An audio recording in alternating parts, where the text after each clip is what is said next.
Welcome to the Divorce Allies podcast, a podcast and video series where we dive into the complexities of the divorce mediation and litigation processes with a team of financial professionals, divorce mortgage planning specialists, parenting, and relationship coaches.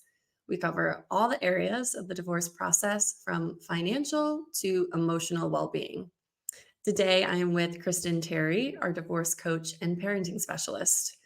We are talking about hopefully a very empowering subject, and it's creating your post-divorce financial independence and transitioning to a single income household. We're going to be talking about specifically this post-divorce, but I think this really can apply to anyone who's looking for just something else in their life to become a lot more financially independent, creating their own business one day maybe. And Cristin, I wanted to bring you on because you have such a personal story to this. And I was hoping we could start this episode with you telling our listeners about you, your story, and how you got to right here. Yeah, well, hi everyone. So, my story is a bit of an interesting one. I've always been highly independent myself. And then I obviously found myself in the situation where I was pregnant with my first son, and I was still starting my own business where I was starting a training facility. But then at some point during that motherhood journey, my ex-spouse and I had decided rather that it's best for me to be home with my kids. We could afford it at the time. And fast forward to 3 months pregnant with my second son, I'd just given up 6 months prior to going through divorce. I had given up my business.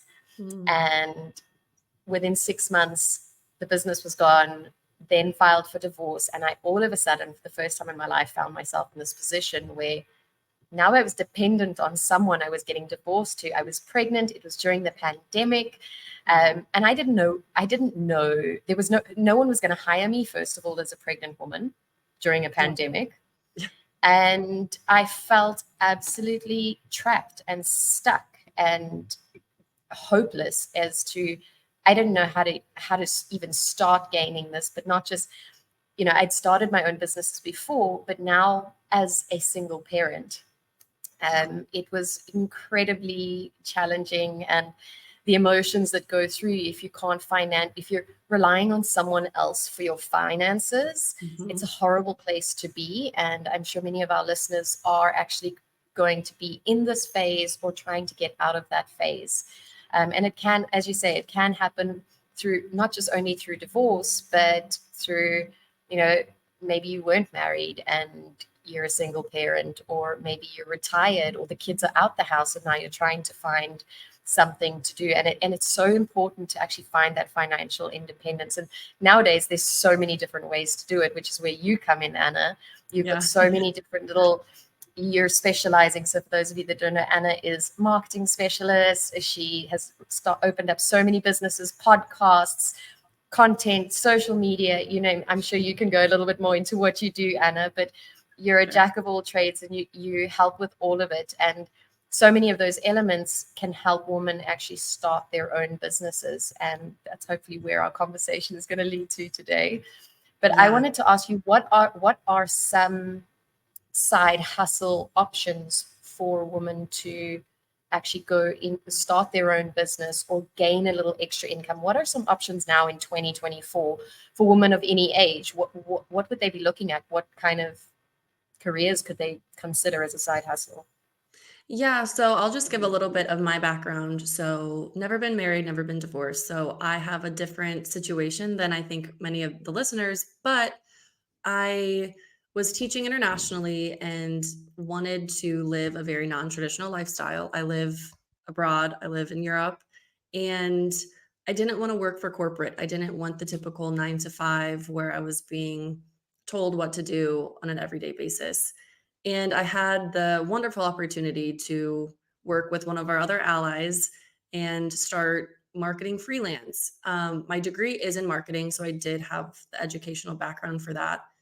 But just getting into this, I mean, I would say everything that I've learned thus far has been self-taught or just through experience. And that is such the beauty of the online world. And thank you, COVID, because I don't think without the pandemic, we would be in this place.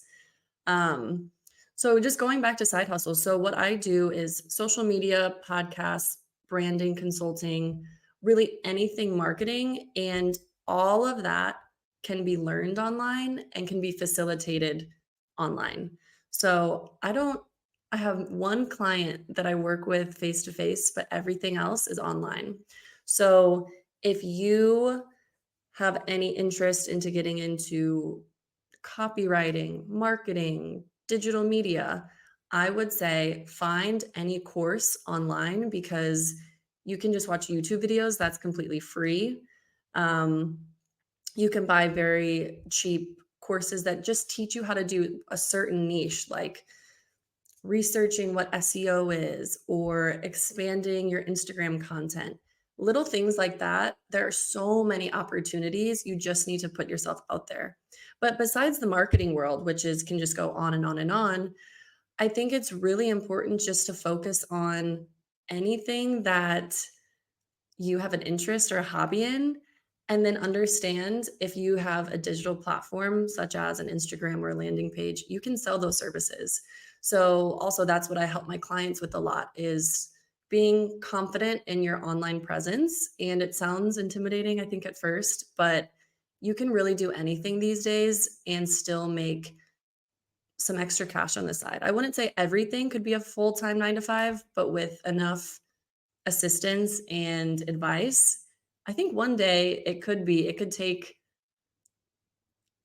I would hope to say it could replace your 9 to 5. But yeah, I mean, really anything these days, you just need to put your focus into it and then with some help create a digital platform and really everything can expand. And Kristen, you are in South Africa and we are based in the United States. So your business, can you tell us a little bit about Gracefully Untangled and how you created that? And yeah, just tell us your personal story.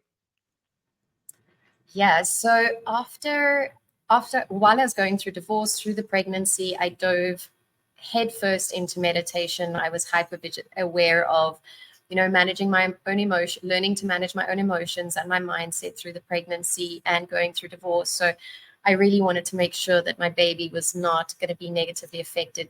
We're as mothers, we're aware that what we feel, our babies feel as well. So my journey originally started with meditation, my own journey of meditation. And then after my son's birth at home, I really realized the power of meditation. So I started studying meditation with the idea of giving online classes and starting to earn an extra income whilst parenting and still being able to be with my kids as well. So I started with the idea of meditation teaching and quickly came to realize I felt like I was too saturated and it wasn't something that I wanted to just offer on its own. So I Mhm. then developed into counseling. I've always been fascinated and always been really good with people. And I've always, that has drawn me in. And people they tend to speak to me and come to me for advice. I was like, great, I'm going to go into counseling, but more holistic counseling where we focus not only on, traditional therapy where it's talk therapy, but we focus on your social life, your financial. We say there's 5 pillars, right? Your social life, your financial, your emotional, your mental, and your physical. And technically there's 6 if you want to add your spiritual journey as well. So we focus holistically counseling with people. And then obviously going through my divorce, I realized as well there is a lack of support because I made the same decision that most people do is, oh, I'm getting divorced, I need a lawyer. And I Mm. wasn't aware of there's other ways to go about getting divorced. My ex and I were not in a phase, we did not need lawyers. We could have sat with a great mediator or each had a divorce coach that had guided us on the right mindsets and approaches to take. And that's where I stumbled upon the Holistic Divorce Coach Institute. Mm. A lovely lady, also in the States. Like you say, you can study anything from anywhere. And most of what I was doing, I was, you know, breastfeeding my baby whilst doing a meditation Mhm. course, and if I think a huge factor in this is if you have that drive, you're going to make it work. And Yep. nothing comes easy. Anything worth it is going to have its challenges, right? So Yeah. I was studying whilst breastfeeding. So I did my meditation, I did my holistic coaching, my holistic counseling, and then I did the divorce coaching certification.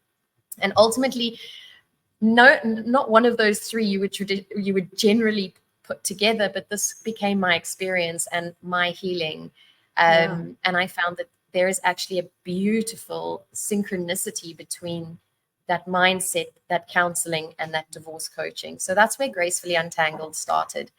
Originally, my company's name was the Divorce Mentors. I wanted to be a mentor for divorce, but I felt like it was restricting me only to help people going through divorce. Yeah. Even though that is my niche, even though that is what I'm naturally, my clients tend to be females going through things similar to what I did. But I was walking on the beach one day and I call it like one of those aha moments, Mhm. a download. And all of a sudden the phrase gracefully untangled came into my mind. And it was like, Chills. yes, I know, right? Like I had chills there and I almost had tears on the beach. And I was like, wow, that beautifully describes not just gracefully untangling yourself in divorce, but gracefully untangling yourself, Mhm. how to Mhm. how to work through and navigate our own emotions, our thoughts. Meditation is very much on redirecting our focus and our thoughts, what we think, what we feel.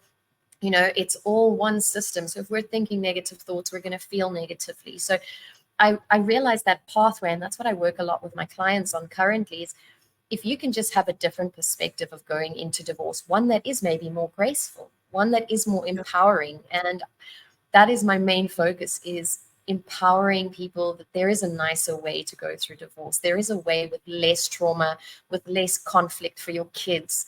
And you can gracefully untangle yourself and empower yourself through that journey and come out the other end. And as I sit here currently, I've got three things. I would say I've got three side hustles, main businesses, and I'm working really hard. This is definitely my career phase of my life.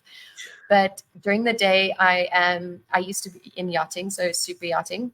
So during the day, I'm training super yacht crew to go on work on the yachts. I also manage Airbnb properties on the side. This is, these are side hustles that I've kind of figured out. I can kind of do it while setting up automations, which is something you may be Mhm. able to discuss more about. But setting up these automations, my Airbnbs basically run themselves, and I'm just facilitating a few things here and there. So it's a side business completely. During the day, I'm doing this, and then creating my digital products and coaching in the evenings. It's full on sometimes, but it's created a sense of stability for me and security that you're not going to get without actually putting that hard work in. And having side hustles doesn't always need to be difficult. And in the beginning phases, it is going to be really challenging to get it all set up. But you can set up such amazing systems nowadays. The Mhm. internet is wonderful. Digital marketing, there's automations, there's AI, there's so many things that can help you create something. And I feel so many women have something that they are passionate about, right? They've got something they're good at, whether it be a yoga instructor or a meditation teacher or I don't know, a property manager. There's so many things. Each person, we are built up with our own little unique insights, and you can create something that someone else is going to really want to consume, and you're going to be helping other people. What I love about being online is there's so many different ways that you could inspire other people as well. And Mhm. they can say, well, if she can do it, I can do it. Because that's what I used to think all the time. Well, if that person can do it, there's got to be a way for me to do it. And you brought this up. There's so much free resources out there, right? Yeah. There's Yeah. so we as humans have never been exposed to so much information than we have in the last 10, 15 years. Yeah, and I think that your personal case study, your life is the perfect case study of what I'm trying to explain. You identified your interests, what you've been through, and then you realized, okay, maybe this is a bit oversaturated. How can I pivot a bit to make it even more customized to me? And that's exactly what everyone has to do. I mean, like, even getting into what I'm doing right now, I don't think that 2 years ago, if you told me I would be primarily working in the financial services in the divorce world, but that's what happened, and now it's opened so many doors for me, and I've learned so much, and just being surrounded by the people in this industry is so empowering and has given me life free resources. But yeah, like just going back to what you were saying about, so I think a lot of the times as well, we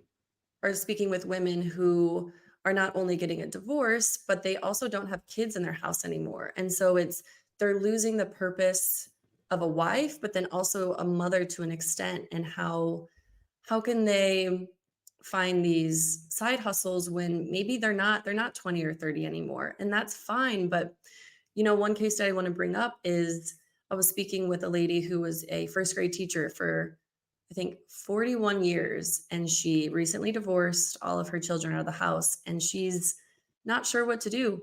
But then we decided she should read and animate using video help children's books and post them on YouTube, on services. And because there are so many students, especially these days when there's online school, I mean, hopefully we don't have to go back to that. But she is an experienced first grade teacher who's just, when you meet her, it's like you just want a hug from her and you want her to read you a story anyways. So it's just like identifying, and she was like, I never even thought of that. So I think it's having conversations with peers and colleagues and asking them what they see in you. And I think that brings out a lot of ideas. But so these are, we're having the conversation on the other side. But for listeners who are still going through a divorce and realizing and processing, I have to become financially independent. What type of emotions are you seeing in your clients, and how are you helping them process these emotions? Definitely the first one is fear.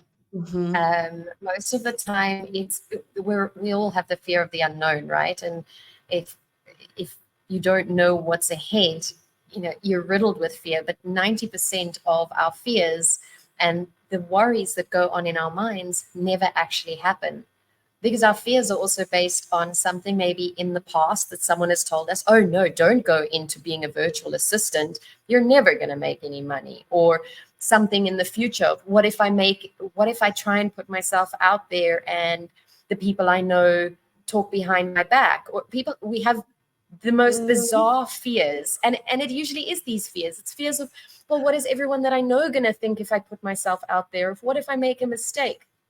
The first thing I work with on fear is mindset. And yet again, I incorporate the meditation, right? Because it doesn't help with focusing on the past or on the future. We need to bring ourselves back to the present. So meditation strengthens our relationship with our own thought process. So it strengthens us to, every time you catch yourself worrying about something that might not actually happen, bring yourself back to the present. That takes practice. Another emotion that they're feeling is maybe a little bit of inadequacy or not good enough, or, who am I? I went through all these emotions. I had the fear. I had the imposter syndrome. I'm working through it. I've worked through it. But each and every one of us, as Melissa, one of the other allies, always uses, is we've all got a secret source, right? We've all got something that's like that grade 1 teacher, your case study. She had something that was specific, which other people that are attracted to her are going to want, right? Exactly. We're not going to be for everyone. So letting go of the idea of people pleasing or imposter syndrome or feeling not good enough. We work on building your self-confidence, and building your own self-confidence goes hand in hand with building self-trust, right? So if you make a promise to yourself, follow through with that promise, right? Yeah. If you say, I'm going to get up at 6 a.m. and I'm going to do this, if you get up at 6 a.m., you're going to be like, damn, I did it. So you learn to trust. You learn to trust yourself and you gain confidence. You're like, cool, I did it. So that means I can do it again. So by putting out, and perfectionism as well, we've spoken about that fairly often, is you just got to start. I was at Mhm. that place as well where I was like, no, I'm not going to start because of this. And you find excuses for everything. Like, oh, I don't have the right equipment. I don't have the right space. I don't have the right lingo. I don't have, oh, I've got a funny accent. The Americans are going to think, what is this South African doing? We think the craziest things, but our brain, we have 70,000 subconscious thoughts a day. I think I've mentioned this to you. Oof. Our brain's job is to think, right? But we're that being behind. So if we can start managing our thoughts and put our thoughts to something more productive and just taking that step, take that step. We don't need to know the whole route and the whole path to getting this done, but absorb little bit by little bit of information. If I look back now, I wouldn't have said I would be sitting here where I am today. 2-3 years ago, I was like, I would love to write a book and I would love to start a podcast and I would love to be coaching. I drive home at the end of the evenings and I think to myself, great, I've recorded a podcast this week. Last week, I finished my 2 books and I've got coaching clients. I'm starting grouping coaching. If you just focus on the next step, Yeah. the rest will fall into place if you start absorbing the knowledge. And I didn't think that I would tie all these 3 things together. And in the beginning, I was like, how do I do that? How do I Yeah. tie my meditation with my coaching, with my divorce, with my counseling?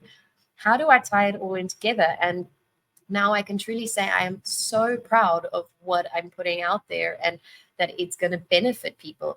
But so many people, not just about me, but you have something to offer. Yeah. We all have something to offer. We're all unique and we're all made with a purpose for a purpose. And sometimes the opinions, you need to shut out the opinions Mhm. and of other people and listen and quiet them down and just stay in your lane. Stay in your lane. We can also get too comparative, like comparing Yeah. too much with what this person's doing, what that person's doing, and then you lose your own voice. I went through that probably last year. I went through that and I was absorbing so many other divorce coaches' information that I lost my own voice. And I ended up stopped creating content for a few months because I was like, okay, well, what is my voice then? What Yeah. is the message that I want to get? And getting clear on your why, and not just your why, but what it means to you and where you see yourself having little goals, even if you don't know how to get from A to B. Set a 2-year goal, set a 5-year goal, set a 10-year goal. I didn't think that it was going to take me 3 years. I thought it was probably going to take me much longer to get to be part of a podcast and to, regularly be recording and regularly be and putting out content that people want to absorb. So there's Yeah. hopefully a few little tips there. It's, stay in your lane, work on your mindset, let go of those fears, focus on what you can do, and just keep learning. We're never told, especially if you find something that you're passionate about. I'm sure you felt this as well, is the more you learn about a topic that you love, the less you know, the less you realize you actually know, but it just makes you want to go more and more and more. And before you know it, you can just talk about this topic off the top of your head and just keep going and going. And you realize, wow, the last 3 years of me reading that article, listening to that, paying for that $20 course, I've done so many little marketing courses and money mindset courses and meditate. Like I've done so many little things, but it all adds up in the end to shape something that you can create. Yeah, and I can really attest to, all those emotions as well. It's a bit different because I don't have children I'm supporting, but there's a lot of fear, there's a lot of imposter syndrome. And what you were saying, there's so much overwhelm. It's like, wait, I have to do all of this and then still wait for a paycheck because I don't know when business is going to pop off.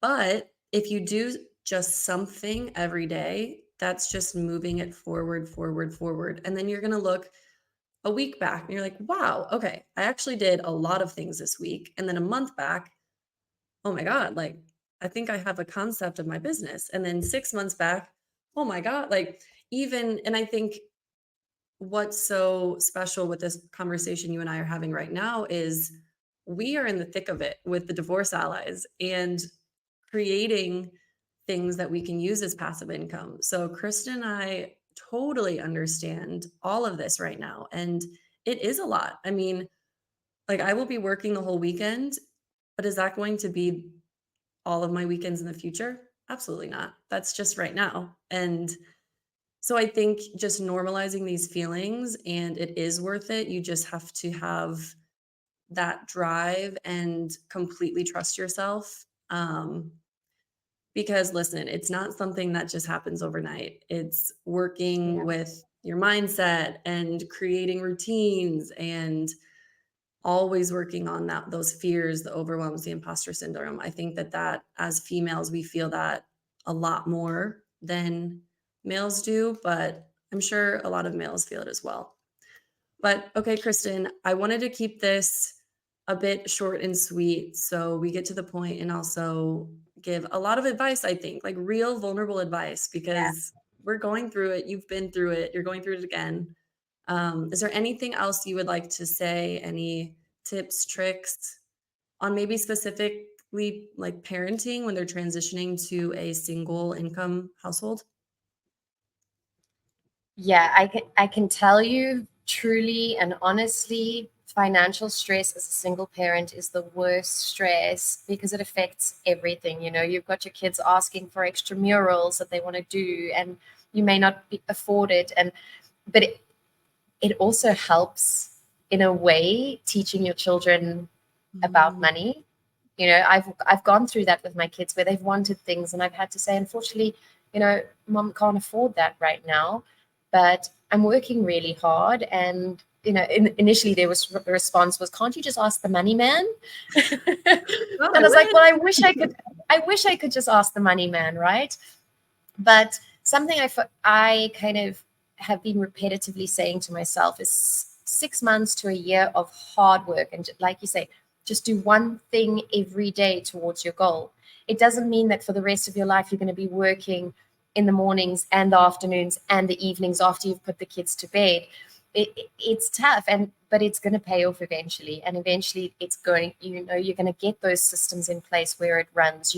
You'll get to the financial place where you can employ someone to help you with the admin. You'll get to a place where it's all automated, and but it's setting it's the foundation of building your business. Same as building a house, you start at the bottom and one brick at a time. But Mhm. I really love the saying of just 6 months of hard work and not socializing and putting your head down can change the trajectory of your life and your career forever. Wow. So Yeah. that would probably be my tip. Like, focus on what you can do. And if you dedicate to yourself for 6 months or this year, I'm going to do everything I can. I'm not going to be going out and I'm not going to be social. What's 1 year of not socializing, right? I know it sounds crazy. And maybe sometimes parents don't um, have free time anyway. We're always trying to make free time for yourself, but it, 6 months to a year of hard work, and you will reap the benefits without a doubt. Whatever you go into, you will reap the benefits. If it's starting something for yourself and setting up those passive incomes where you possibly can, setting up those systems going forward as well. Yeah, and putting all that energy that you were putting into external things and just all back into yourself is so fulfilling Yes. and creates a better version of yourself than, yeah, filling up your weekends with social plans. And I mean, of course, be I- social to an extent, get your, yeah, I think everyone knows what Your we're free saying. time. Yeah, yeah, yeah. Well, Yeah, no, Cristin, definitely. again, thank you so, so, so, so much. This was wonderful. It was Thanks, even a Anna. great conversation just for me personally. So appreciate you and see you next Likewise. time. Thanks, Anna. Bye.